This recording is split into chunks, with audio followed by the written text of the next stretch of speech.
Halo semua, kami siswa-siswi SMA Negeri 97 Jakarta dari kelas 10 IPS 4. Berhubung dengan situasi negara kita, di mana sedang dilanda pandemi virus corona, Ada beberapa hal penting yang harus kita ketahui di tengah pandemi ini. Sebelumnya, kita harus mengenal apa itu corona. Virus corona atau COVID-19 adalah suatu kelompok virus yang dapat menyebabkan suatu penyakit pernafasan baik pada hewan ataupun manusia. Virus ini diketahui pertama kali muncul di kota Wuhan, Provinsi Hubei, Cina pada Desember 2019. Dalam kurun waktu 6 bulan, virus ini sudah menyebar ke 212 negara dan wilayah lainnya di seluruh dunia.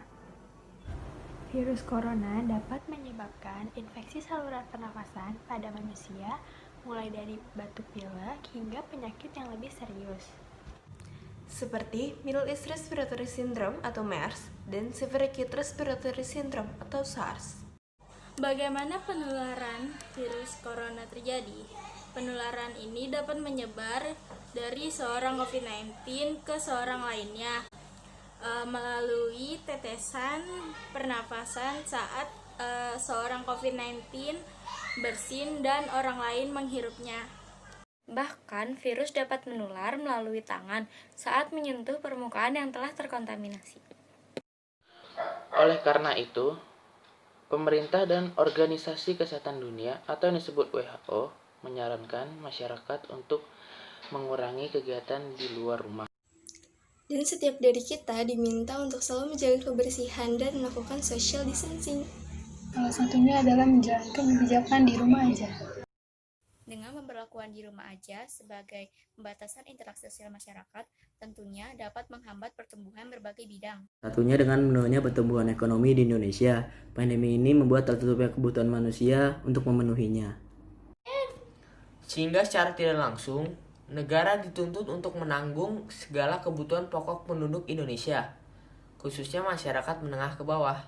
Selain masalah perekonomian Indonesia, pendidikan pun ikut terdampak dalam kebijakan ini. Pemerintah mendadak mengeluarkan keputusan untuk mengubah cara belajar siswa-siswi dengan melalui daring atau home learning, hingga meniadakan UN pada tahun ini.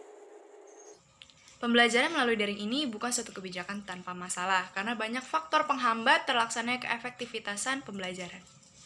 Seperti kurangnya fasilitas yang kurang memadai dan kuota internet yang terbatas. Penyampaian materi berupa PDF sehingga kami kurang memahami materi yang diberikan. Jadwal yang kurang jelas banyak membuat siswa-siswi tidak hadir dalam pembelajaran. Berada di rumah selama menjalankan pembelajaran jarak jauh dapat membuat kita merasa bosan. Tapi di sisi lain pembelajaran jarak jauh dapat lebih menghemat waktu dan tenaga kita karena kita belajar cuma modal gadget tanpa harus pergi jauh-jauh ke sekolah. Kita juga dapat belajar mengatur waktu dalam mengerjakan tugas dengan diselingi istirahat kalau lelah. Tapi selama menjalankan pembelajaran jarak jauh, jangan sampai menghilangkan produktivitas keseharian kita ya. Untuk menghilangkan rasa bosan saat di rumah aja, kita bisa melakukan hal-hal yang bermanfaat.